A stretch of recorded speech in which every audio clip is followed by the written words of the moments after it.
اور ساتھ یعقوب علیہ السلام نے اپنے بیٹوں کو جاتے ہوئے ایک تدبیر بھی بتائی کہ جب جانا ہے تو شہر میں کس انداز سے داخل ہونا ہے، تمہارے داخل ہونے کا رویہ کیا ہونا چاہیے، وہ بھی اللہ رب العالمین نے اپنے قرآن میں قلم بند فرمائی۔ وَقَالَ يَا بَنِيَّ لَا تَدْخُلُوا مِن بَابٍ وَاحِدٍ وَادْخُلُوا مِنْ أَبْوَابٍ مُتَفَرِّقَةٍ إِنِ الْحُكْمُ إِلَّا لِلَّهِ عَلَيْهِ توكلت وعليه فليتوكل المتوكلون۔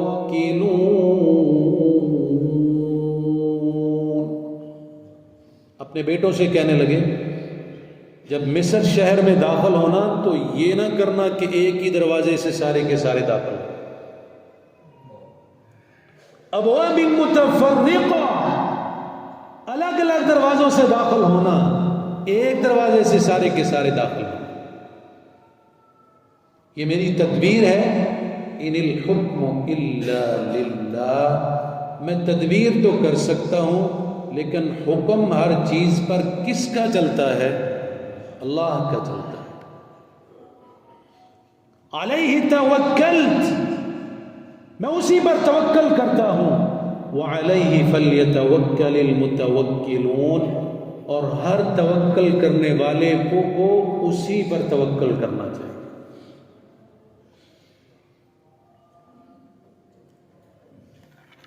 سیدنا یعقوب علیہ السلام نے جو یہ تدبیر کی کہ الگ الگ دروازوں سے داخل ہونا، علماء اور مفسرین نے اس کی بہت سی وجوہات لکھی ہیں۔ ایک وجہ جو اکثر مفسرین نے لکھی ہے اس کو آپ کے سامنے ذکر کرتا ہوں۔ یعقوب علیہ السلام نے اس لیے کہا کہ الگ الگ دروازوں سے داخل ہونا، ایک دروازے سے داخل نہ ہونا، کہیں تمہیں کسی کی نظر نہ لگ جائے، کہیں تمہیں کسی کی نظر نہ لگ جائے۔ ایک دروازے سے جاؤ گے، 11 بھائی ہیں، کڑیل جوان ہیں، خوبصورت بھی ہیں، نبی کے بیٹے ہیں، خوبصورتی بھی ہے، ایک دروازے سے جاؤ گے کوئی تمہیں نظر مار کے نظر بد لگ سکتی ہے کسی کی، اس لیے تم ایک دروازے سے داخل نہ ہونا، الگ الگ دروازوں کا انتخاب کرنا، اس کے بعد جا کر عزیز مصر سے، شاہ مصر سے جا کر ملاقات کرنا۔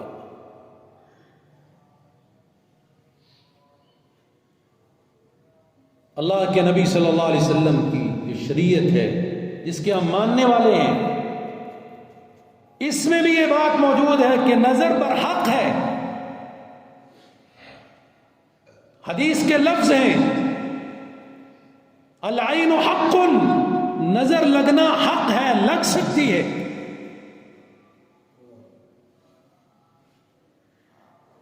اور اسی طرح نبی اکرم صلی اللہ علیہ وسلم نے فرمایا نظر پر حق ہے اگر کوئی چیز تقدیر پر سبقت لے جانے والی ہے تو وہ نظر بد ہے۔ نبی اکرم صلی اللہ علیہ وسلم کے دور میں بھی صحابہ اکرام کو نظر کے اثرات ہو جاتے تھے، نظر کے اثرات ہو جاتے تھے۔ ایک صحابی سیدنا سہل بن حنیف رضی اللہ تعالیٰ عنہ نہا رہے تھے، جسم پر کپڑے نہیں تھے، بدن پر۔ قریب سے ایک اور صحابی گزرا، یہ شاید کوئی پرانے دور کو دیہاتوں کا رہنے والا ہو تو وہ جانتا ہو کہ غسل خانے چھوٹے چھوٹے دیواریں ہوتی تھی، بہت اوپر تک نہیں ہوتے تھے۔ آج کل تو ویسے ہی بند غسل خانے بنتے ہیں، لیکن اس وقت دیواریں چھوٹی چھوٹی ہوتی تھی، آدمی نہا رہا ہوتا تھا تو اوپر سے نظر آتا تھا۔ قریب سے صحابی گزرے، سیدنا عامر بن ربیعہ رضی اللہ تعالی عنہ، سہل کو نہاتے ہوئے دیکھا۔ اللہ تعالیٰ نے ان کو بڑی خوبصورت جوانی دی تھی، بہت خوبصورت جسم تھا۔ عامر بن ربیعہ رضی اللہ تعالیٰ عنہ گزرنے لگے، نظر پڑی نہاتے ہوئے سہل پر، تو ذہن میں آیا یار سہل اتنا خوبصورت، اللہ نے اس کو اتنا خوبصورت جسم دیا، یہ تو کنواری لڑکی کے جسم سے بھی زیادہ خوبصورت جسم، یہ ذہن میں الفاظ نظر لگ گئی۔ اتنی ذہن میں لانے کی بات ایک شخص کی دوسرے کو نظر لگ گئی، وہ نہاتے ہوئے غسل خانے میں بے ہوش ہو کے گر گئے، اتنی زبردست نظر لگی۔ اٹھا کر کے گھر والوں نے نبی اکرم صلی اللہ علیہ وسلم کے پاس پہنچایا۔ جب آپ کے پاس لایا گیا تو آپ نے پوچھا اس کو قتل کرنے کی کس نے کوشش کی، اور پوچھا اس کے گھر والوں سے آپ کو کسی پر شک ہے، کس کے اوپر الزام لگاتے ہو؟ کہا جی عامر بن ربیعہ قریب سے گزر رہے تھے، ان کی وجہ سے کچھ ہوا ہو سکتا ہے، ہمارا انہی کے بارے میں خیال جا سکتا ہے۔ اور نبی اکرم صلی اللہ علیہ وسلم نے فرمایا عامر بن ربیعہ سے کہو وضو کرے، اس کے وضو والا پانی لے کر کے آؤ، اس کے اوپر بہاؤ، اس کے اوپر نظر کے اثرات۔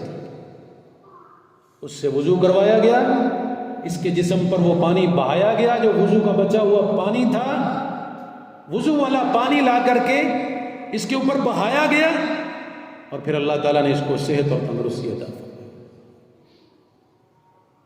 یعنی یہ نظر کا علاج بھی اس حدیث میں آیا، اور یہ بھی پتہ لگا کہ نبی اکرم صلی اللہ علیہ وسلم کے دور میں بھی صحابہ اکرام کو نظر کے اثرات ہو جاتے ہیں۔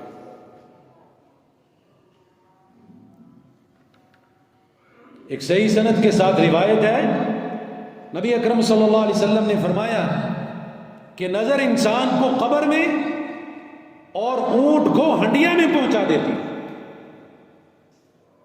نظر بد انسان کو قبر میں اور اونٹ کو ہنڈیا میں پہنچا دیتی، اتنی خطرناک نظر باز لوگوں کی۔ یہ شعاع ہے نا، شعاع، اس کے اوپر جو اثرات پڑتے ہیں اس کے نظر کے، وہی جیسے آج کل شعاعوں کے ذریعے بڑے بڑے پتھر کاٹ لیے جاتے ہیں، ان میں سوراخ کر دیے جاتے ہیں، اسی طرح سے انسان کے جو لینز والی جو شعاع ہے، اس کے اندر بھی نظر بد کی جو چیزیں ہیں وہ انسان کو کاٹ کے رکھ دیتی ہیں، بڑی بڑی چیزوں کو فنا کر دیتی ہیں۔ تو نبی اکرم صلی اللہ علیہ وسلم کی حدیث سے علاج کا ایک ذریعہ کیا پتہ چلا کہ اگر کسی انسان کو پتہ چل جائے یا شک ہو جائے کہ فلاں شخص کی میرے اوپر نظر ہے، اسے کہ یار مہربانی کر وضو کر، اور اس کا پانی جو وضو والا گرے گا نیچے وہ سنبھال لے اور اس کو اپنے جسم کے اوپر بہا لے، نظر کے اثرات ختم ہو جائیں گے۔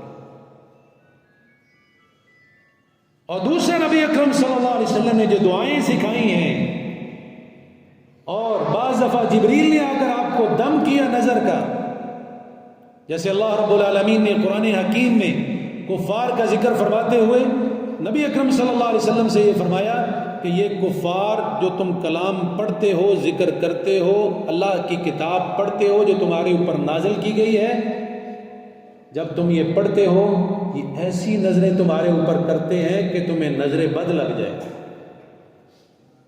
سورہ قلم کی آخری آیتیں کیا ہیں؟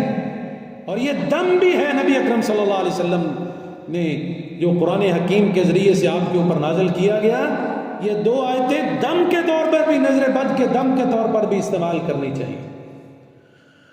وَإِن يَكَادُ الَّذِينَ كَفَرُوا لَيُزْلِقُونَكَ بِأَبْصَارِهِمْ لَمَّا سَمِعُوا الذِّكْرَ وَيَقُولُونَ إِنَّهُ لَمَجْنُونٌ وَمَا هُوَ إِلَّا ذِكْرٌ لِّلْعَالَمِينَ۔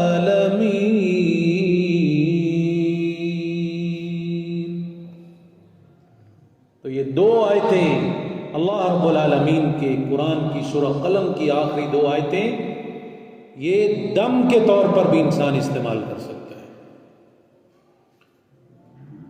ایک علاج وضو کا یا غسل کا پانی اس شخص کے اوپر بہایا جائے جس کو نظر لگی ہے، اور دوسرا کہ دم کے ذریعے سے یہ 2 آیتیں پڑھ کر مریض کے اوپر دم کیا جائے. یا نبی اکرم صلی اللہ علیہ وسلم جب بیمار ہوئے، آپ کو سخت بخار ہوا، تو جبریل امین آئے نبی اکرم صلی اللہ علیہ وسلم کے پاس. یہ بھی کفار کی لگی ہوئی نظر ہی تھی. انہوں نے دم کیا اللہ کے نبی صلی اللہ علیہ وسلم پر، اور کلمات میں کیا پڑھے؟ بسم اللہ ارقیک من کل شیء یؤذیک ومن شر کل عین ومن شر کل نفس او عین حاسد اللہ یشفیک بسم اللہ ارقیک. اس دعا کے ذریعے جبریل نے اللہ کے نبی صلی اللہ علیہ وسلم کو دم کیا، اور آپ دن کے آدھا حصہ گزرنے کے بعد صحت یاب اور تندرست ہو گئے. تو یہ دعا بھی جبریل کے ذریعے جو ہم تک پہنچی ہے اور ہمارے دین کا حصہ ہے. نبی اکرم صلی اللہ علیہ وسلم نے صحابہ اکرام کو بھی یہ دعا سکھائی. تو اس دعا کے ذریعے بھی انسان نظر بد کا علاج کر سکتا ہے، یا کسی کو نظر لگی ہو تو کوئی دوسرا شخص اس کو اس دعا کے ذریعے سے نظر بد کا دم کر سکتا ہے. اسی طرح سیدنا جابر رضی اللہ تعالیٰ عنہ کی روایت فرماتے ہیں کہ نبی اکرم صلی اللہ علیہ وسلم نے فرمایا کہ جب کہیں کوئی اچھی چیز دیکھو جو تمہارے دل کو اچھی لگے، بھلی لگے، تو کہا کرو تبارک اللہ احسن الخالقین، اللہ اور برکت دے اس میں، وہ بہترین خلقت کرنے والا ہے. اللہم بارک فیہ، اور یہ دعا کرے کہ اللہ اس میں اور زیادہ برکت دے. اور اگر قرآن کو دیکھا جائے سورہ کہف میں آیت نمبر 39 میں اللہ رب العالمین نے یہ بات ارشاد فرمائی کہ جب تم کوئی ایسی چیز دیکھو جو تمہارے دل کو بہت اچھی لگے تو اپنی زبان سے کہا کرو ما شاء اللہ لا قوت الا باللہ. یہ کلمہ باقاعدہ قرآن سے ثابت ہے. اور نبی اکرم صلی اللہ علیہ وسلم اپنے نواسوں کو دم کیا کرتے تھے، نظر بد سے بچنے کا، محفوظ رہنے کا دم کیا کرتے تھے. حسن و حسین رضی اللہ عنہما ان دونوں کو دم کیا کرتے تھے تو الفاظ کیا پڑھا کرتے تھے؟ اعوذ بکلمات اللہ التامہ من کل شیطان وہامہ ومن کل عین لامہ، کہ میں اللہ کی پناہ مانگتا ہوں اللہ تعالیٰ کے ان کلمات سے جو اس کی تعریف کے لیے کامل کلمات ہیں. من کل شیطان، ہر اس شیطان سے جو تکلیف دینے والا ہے، وہامہ، اور ہر زہریلے جانور سے، ومن کل عین لامہ، اور ہر اس آنکھ سے جو نظر لگا دینے والی ہے. تو نبی اکرم صلی اللہ علیہ وسلم نے جو ہمیں دعائیں سکھائی ہیں ان دعاؤں کے ذریعے نظر بد کا علاج کرنا چاہیے. سورۃ الفاتحہ کو ساتھ شامل کریں، کیونکہ بذات خود اس سورت کا ایک نام ہی سورۃ الشافیہ ہے کہ یہ باقاعدہ اس کے ذریعے سے اللہ رب العالمین شفا دیتے ہیں جو شخص دم میں اس سورت کو استعمال کرتا ہے. اور اسی طرح سے آخری 2 جو قل ہیں معوذتین، ان 2 سورتوں کو پڑھ کر انسان دم کرے، اپنے اوپر کرنا ہے یا کسی دوسرے کے اوپر کرنا ہے. قل اعوذ برب الفلق اور قل اعوذ برب الناس، یہ دونوں صورتیں پڑھ کر دم کرے تو اللہ رب العالمین مریض کو شفا عطا کرے گا. یعنی نظر کا لگنا برحق ہے. اور اگر تمہیں خدشہ ہوگا کہ یہ چیز مجھے خوبصورت لگتی ہے، میری نظر نہ کہیں اس کو لگ جائے، تو ہمیں کلمہ کیا ملا؟ ما شاء اللہ لا قوت الا باللہ، اللہم بارک فی، تبارک اللہ احسن الخالقین. ان میں سے کوئی ایک جملہ یا تینوں جملے پڑھے جا سکتے ہیں. اور اگر کسی کو نظر لگ جائے تو 2 علاج دم کے ذریعے جتنی ہم نے